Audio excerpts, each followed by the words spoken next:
Hey everyone, George here, the Disney Family Man, coming to you with another video. Yes, I'm just popping them out like Skittles here, folks. So bear with me for all the all the exciting news that's coming out, because I'm just throwing one video out at a time because we are getting loads of information coming out from the Walt Disney Company on all four corners. And now we are here to discuss the latest list that Disney has released on when Disneyland opens, all the rides and attractions that will be open with the reopening of the park, and which was very interesting because I'm very surprised at the amount of stuff that's reopening on this day. And joining me to have this discussion is my very good friend to the channel, OrangeGrove55. How are you today, sir? I'm doing great, George. Thank you for having me, brother. I appreciate it.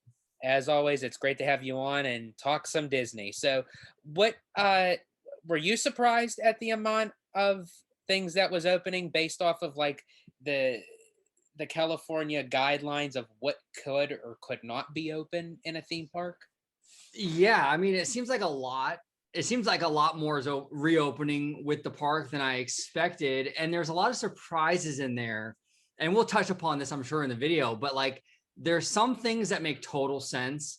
And then there's other things where I'm like, that makes no sense at all because something very comparable is opening, but this thing isn't. So we'll talk about it, but there's a lot going on with the list, definitely.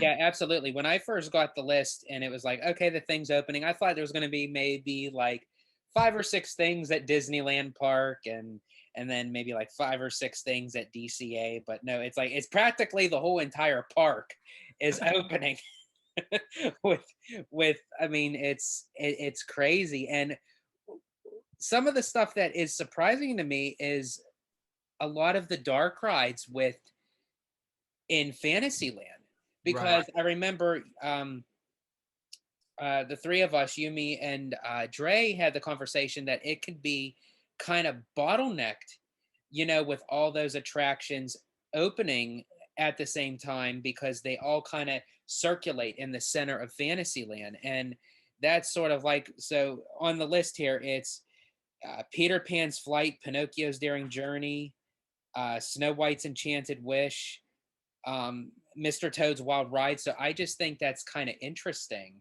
to know of how, because those rides, you're already crammed up in a line. So in order for Right. them to space it out with the distance wise with the markers on the gronds, that's going to be kind of interesting.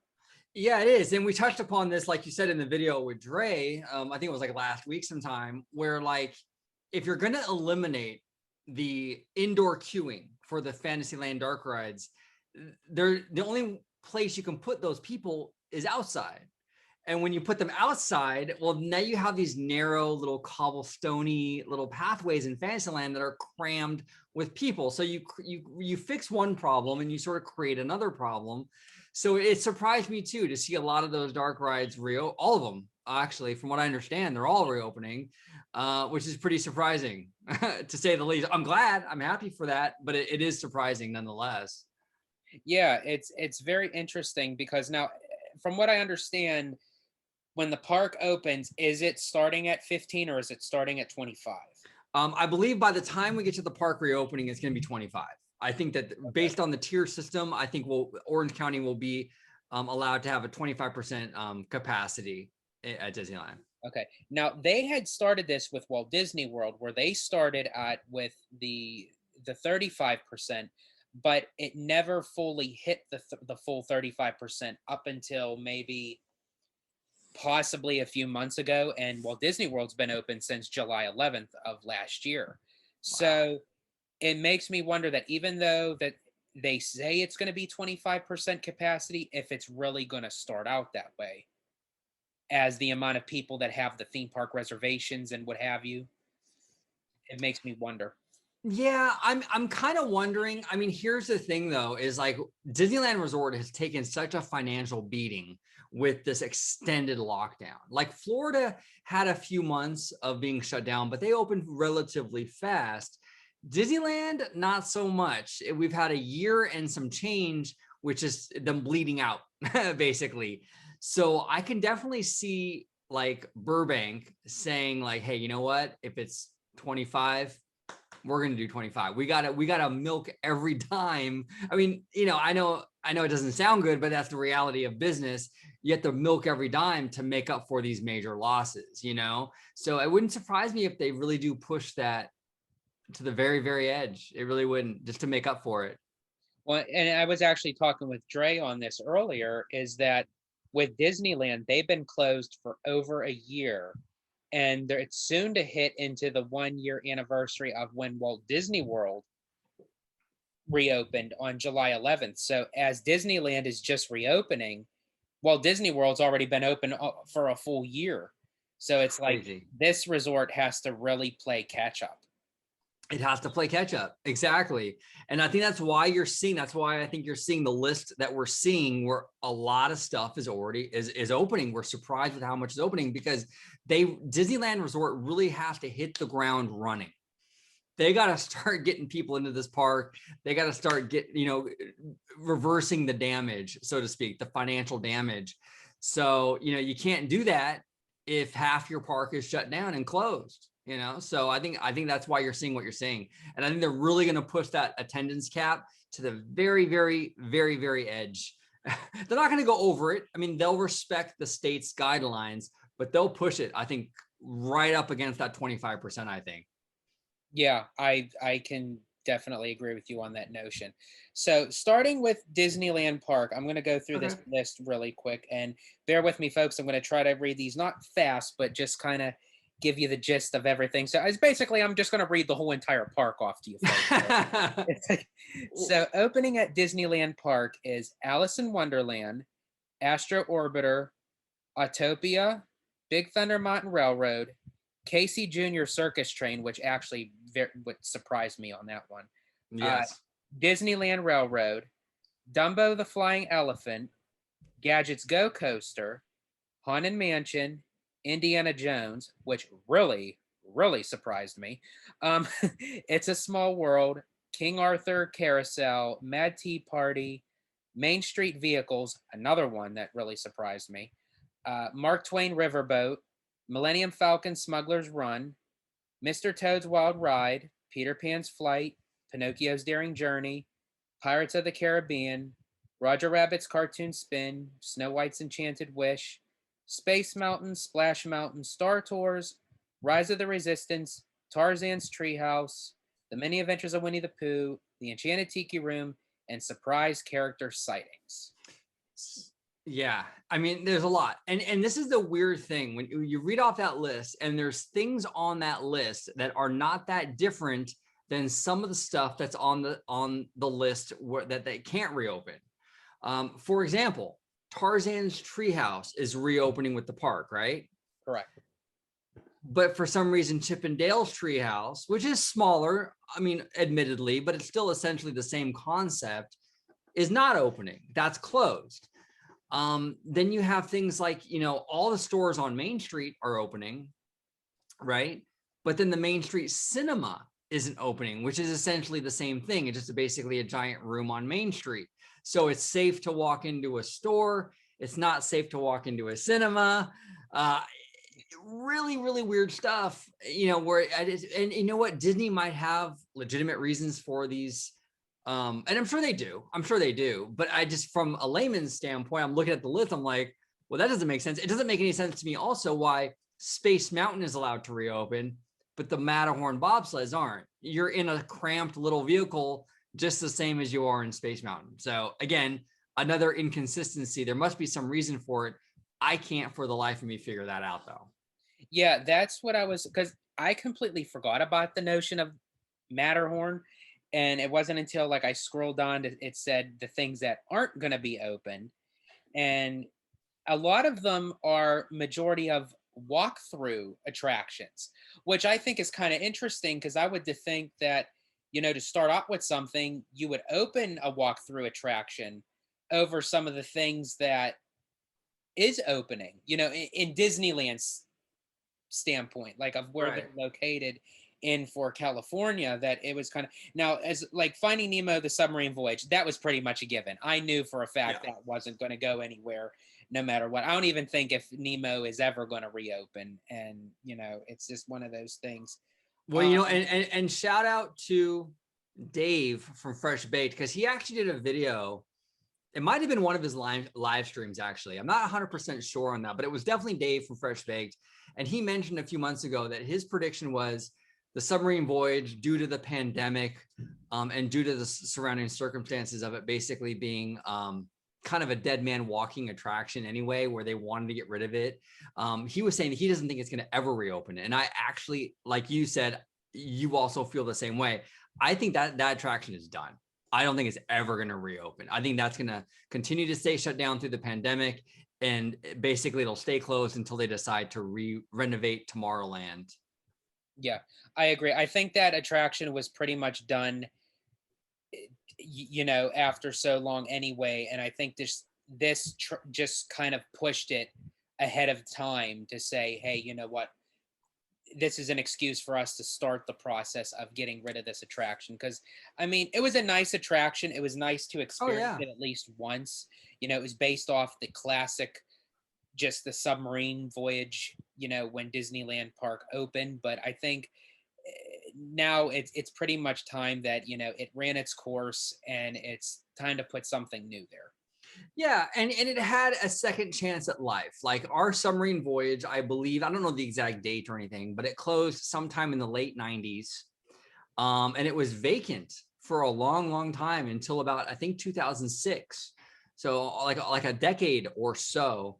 It was vacant and just sitting there, and it got a second chance at life when Nemo came out, and they were able to retheme it to Finding Nemo. And we had all this extra time with this wonderful attraction. But like you said, its time has come. And also with Autopia and Submarine Voyage, they sit on a huge piece of land, and land that you can actually expand Fantasyland and Tomorrowland with. And I think Disney's going to opt for that instead of keeping those two attractions. And I had mentioned, I believe it was on our conversation with Dre, that me personally, if they were going to do something with the submarine voyage, of how it has that beautiful water and everything, with the water flow and everything, that if they were to actually connect that to Fantasyland, that they could potentially turn that into a Neverland Skull Rock type of look to it. I think that would be the perfect spot for a Neverland themed area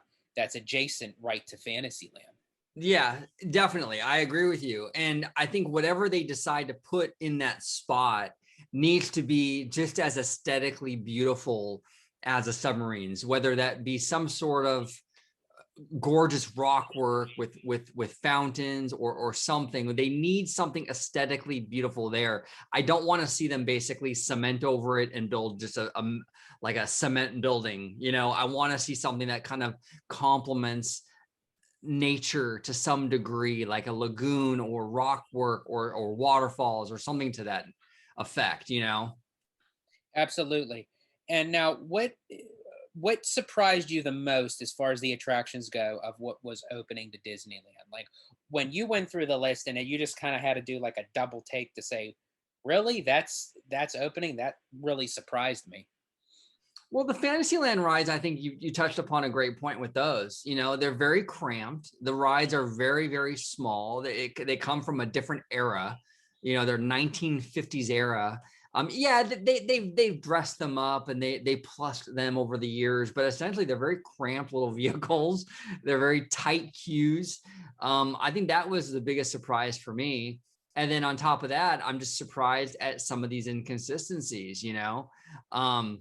Like a lot of the Toontown stuff, I understand. Like Mickey Minnie's house, the Goofy Bounce house, the Donald Duck thing, because that involves a lot of touching and interactivity. Obviously, during a pandemic, touching things that other people touched is not a good thing. Well, and I'm telling you right now, even before all this happened, you go to the Many Adventures of Winnie the Pooh at Disney World, that honey wall, that was pretty much the Black Plague already. With I mean, all the kids literally touching it and trying to lick the wall thinking it's real honey, and it was like yeah, don't ever touch that honey wall.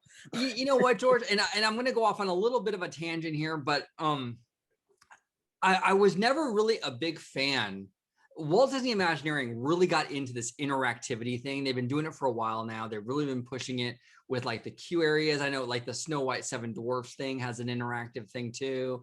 The mine train. I'm not a big fan of that stuff because I feel like Imagineering, they'll install these things, but then they break easy, because people play with them and bang on them and they break. And then what happens is that they don't come back and fix them. And it's just like an effect that doesn't work after a while. And it's also for me too. I'm not too big of a fan of those queuing things as well, because for me, it also takes away, and I get it, they like to try to keep people preoccupied and keep kids entertained, but also Right. that could be sort of like to a fault, because when you have these people interacting with these things, they're not paying attention that the line is moving, and you're like, Right. okay, stop your game, go, let's go, line moving, come on, Right. move along, move along. You're literally guiding them through the line. It's like, and they have to stop and touch each and every little thing, and it's like, the line is moving, folks. This is when the line isn't moving. Right. Right. So it's just like one of those things, and it was like, Well, and I also do want to touch upon something that I think is more of an issue overall with businesses, but I think Disney is sort of applying it here at Disneyland Resort as well, where, and I'm sure everyone watching this at home has come across this, dealing with any business, any customer service, post the pandemic, during the pandemic, right? Where like you call a customer service line and they say, due to COVID, they only have like 3 people working the phones, right? mm-hmm. I feel like that kind of mentality is sort of here on a lot of these attractions that are not coming back, where like they're just unpopular and they're using COVID as an excuse just not to staff them. For example, Star Wars Launch Bay, right? That's a massive, massive building, huge. I mean, that's bigger than anything on Main Street. And there's a lot of room. They could definitely socially distance there, but it's not opening with the park. Why? I think that has nothing to do with COVID. I think it has everything to do with the fact that, you know what? It's on its way out. And they don't want to pay a cast member to staff that launch bay when they know that it's leaving anyway. And I think that there's a lot of instances here of that, where like they're just sort of using the pandemic as an excuse to sort of not have to staff things that are not that popular. And that might even be why you're seeing the Main Street cinema not staffed and closed down, because it's really sadly not that popular. And that's even just like how we were saying with even the submarines. It's like they're now using this as a term of saying, okay, rather than have the people come down on us, because we all know how much Disney gets backlash from the fans when they want to close something down. God forbid if it's something that's like old or nostalgic, So now if they happen to use COVID as the term of saying, oh, well, because of COVID, we're going to shut this down, then the fans could kind of say, okay, we're not happy about this, but we understand Disney's way of doing it. So I think that's the way Disney is going about. And in a way, it's kind of smart to kind of keep the public off their back, Right. Yeah. They're hiding behind it and sort of using that as a way to kind of justify it. Another one that surprised me at DCA, California Adventure, the Grizzly River Run. Yes. I was going to actually just bring that up to you, because when I went through the whole entire list of DCA and I didn't see Grizzly River Run, and I'm thinking, what? Yeah, like so you're opening Casey Jr., which is this tight little train, but Grizzly River Run, which you can easily space people out, and on top of that, you're being completely soaked with chlorinated water. I mean, I don't know. I'm not a scientist. I'm not a doctor, but I'm assuming COVID can't survive massive amounts of chlorine. I don't know. Maybe not. Maybe they could. I don't know. But it just seems kind of weird to me that would be closed. It's also to the fact of Grizzly River Run, the vehicles constantly move. So like as a family comes on, so they can get people on and off, no problem. But yeah, like with the Casey Jr. circus train, it's a tight spaced little train that I don't, out of everything. So yeah, the list for DCA is the Games of Pixar Pier, Goofy Sky School, Guardians of the Galaxy Mission Breakout, Incredicoaster, Inside Out Emotional Whirlwind, Jesse's Critter Carousel, Jumpin' Jellyfish, Luigi's Rollickin' Roadsters, Mater's Junkyard Jamboree, Mickey's PhilharMagic, Monsters Inc. Mike and Sully to the Rescue, Pixar Palaron, aka Mickey's Fun Wheel, Yeah. Radiator Springs Racers, Silly Symphony Swings, Soarin' Around the World, The Little Mermaid, and Toy Story Mania. Well, and it's weird too. Like if you want to talk about comparisons to the parks, so the Pixar games, the Midway games where you stand there and you throw something and hit a target, right? Those are opening with DCA. Right. But then the Frontierland shooting gallery, where you stand there and shoot at targets, isn't opening. I don't know. It almost makes me wonder that if they're picking certain aspects of both parks to say, well, rather than open both of these things, let's just pick one so we can kind of get the guest flowing so a lot of people aren't standing around at multiple things at once. Right. Yeah, because even another one, Buzz Lightyear Astro Blasters is not reopening with Disneyland, but Midway Mania is opening, and it's the same thing. I mean, essentially the same thing. You're in a vehicle, you're touching that thing, it's the same thing, but yeah, there's something else at play there, definitely. Yeah, it's either cost cutting or some other reason that we can't see. Yeah, it's definitely something to the notion of there's, yeah, as you said, there's something more behind it than just to say, oh, it's because of this kind of ride can't open with these guidelines. It's something more beyond the guidelines. Definitely. Yeah. So, but I mean, like, yeah, just like going through the whole list, I was very much surprised, but in a way, I am glad. I don't get me wrong, I am glad that all this stuff is reopening with Disneyland because the park needs to have its appeal to it to draw guests back. Because I mean, who's really going to pay the money again to get a ticket and to, kind of waste their time of getting a theme park pass to say, oh, well, I'm going in this park for a full day just for 4 rides. So it's like Yeah. they have to have things opened, and even with like the dining, I'm glad like a lot of these things are reopening with the park itself as well. Right. And Disneyland Park is actually very fortunate in the respect that it's a small park in comparison to other parks around the world, but we have the most attractions. So even when you shut down 15 rides, you still come out like you still having a crazy amount of stuff to do.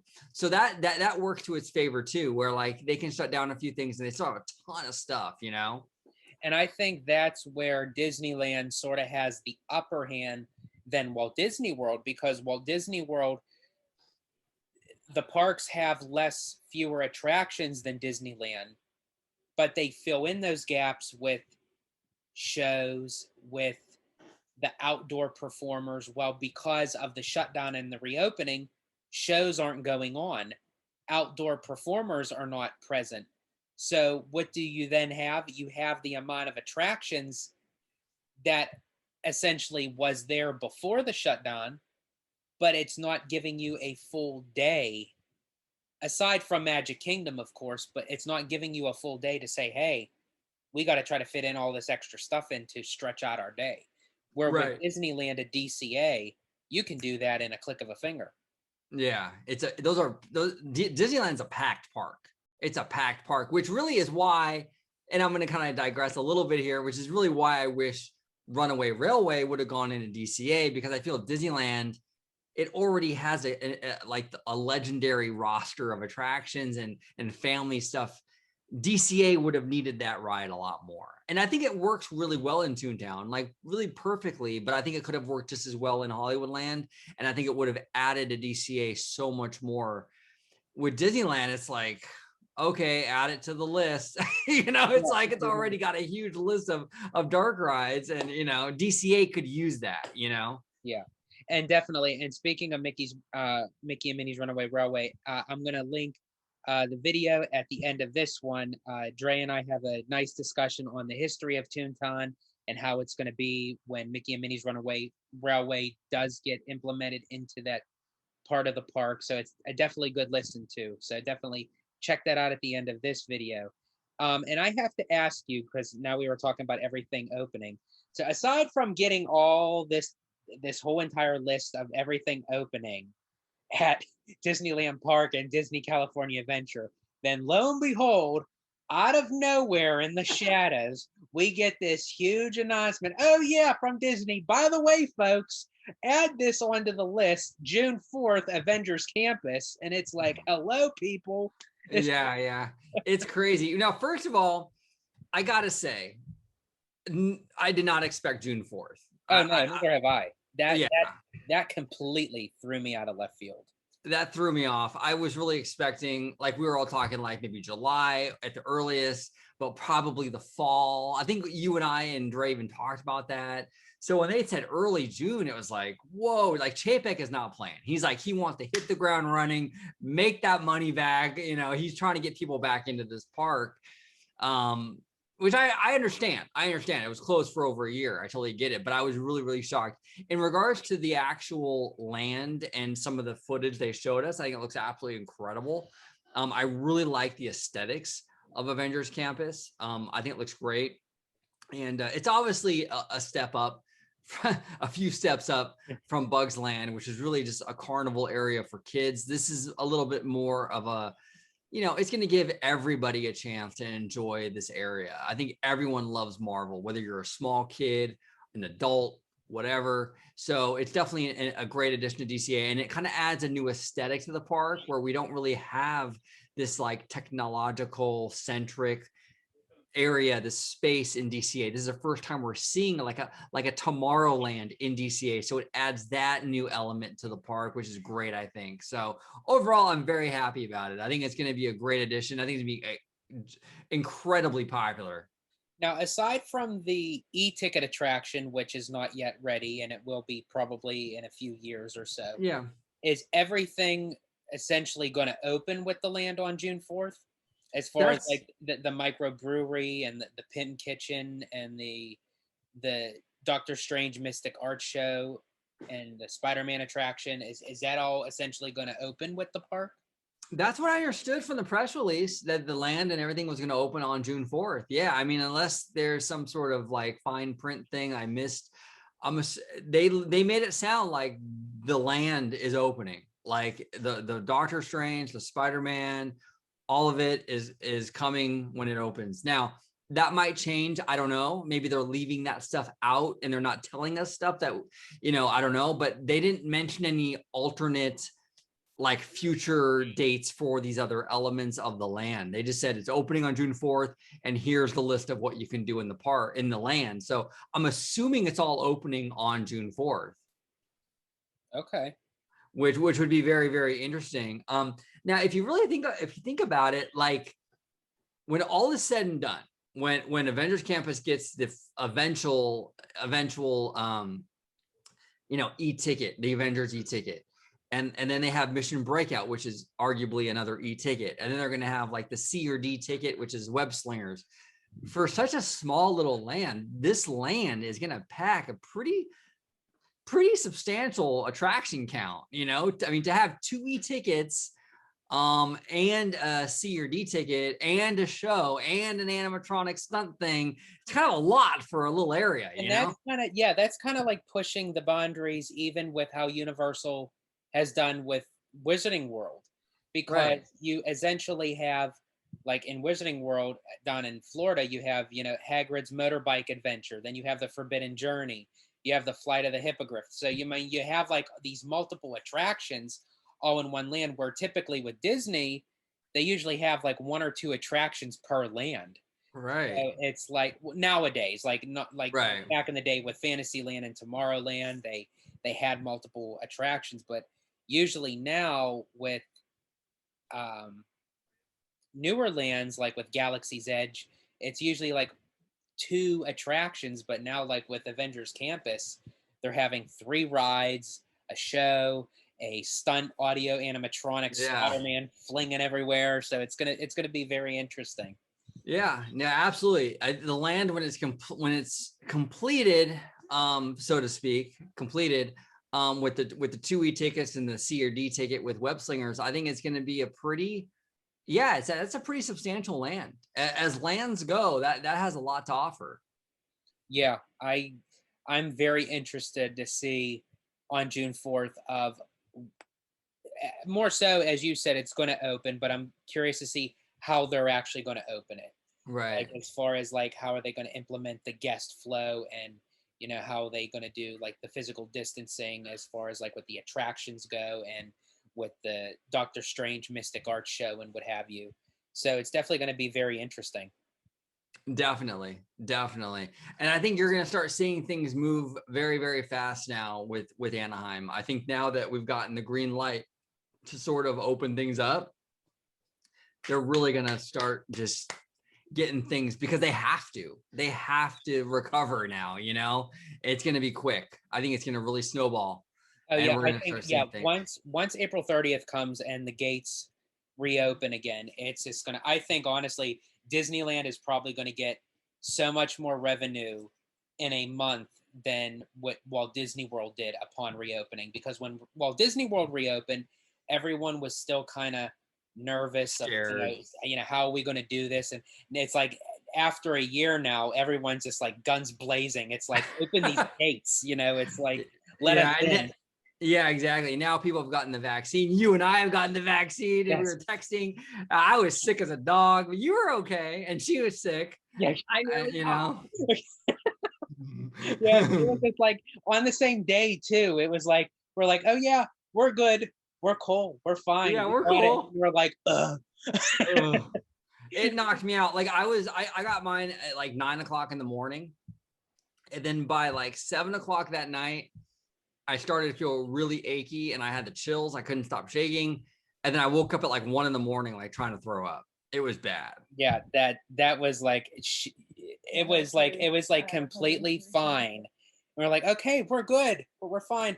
She ended up taking a nap, waking up with 103 fever, and it's Oh my like, God. and then she's like, oh, I got a headache, I got a fever, and then it's like after like the 12 hours, it was like she's okay, we're good, we're okay here. It was white wild. white flag. Yeah, We're yeah. good. Well, at least we're one more week, and then we're fully vac. Well, did you get the Johnson vax, or The when did you Johnson. get? Yeah, we got the Johnson. Yeah, one more week, and Yeah. you're basically, what is it, officially vaccinated? Officially, yeah, Yeah. quote unquote, yeah. So it's like I'm waiting for Disneyland to now have to reopen for everyone, because when they do, I'm coming out. Yes. So Yes. if so, on that note, I think we're gonna end it there, because I think let's end it on a high note of saying that I'm so glad that Disneyland is finally reopening, and they're just kudos to Disney that they're pushing everything of Right. all the limits to get everything opened. And I'm glad for them, and I want to see them succeed just as much as before they did when COVID came. So I want to see them push through and persevere, and I think that will definitely take the cake. Yes, definitely. I think we'll be okay now. I think now that we got the opening date and things are moving, I think it's going to be okay. Yeah. So I want to thank you for joining me. It was a nice discussion. If you want to let the listeners and watchers know where they could find you. Thank you, George, for having me. I do appreciate it. And you can find me on YouTube, OrangeGrove55. I talk about mostly Anaheim, Disneyland Resort, but I do dive into Disney World and other parks. And I also do talk about like the Disney Plus streaming service and things like that. So check us out. And actually, me and George did a cool Q&A video recently. So check that out. It was on the Marvel theme park rights over in Florida. So really good conversation. So yeah, check me out, OrangeGrove55 on YouTube. Awesome. And again, folks, as always, stay healthy, stay safe, stay Disney. Bye, everybody.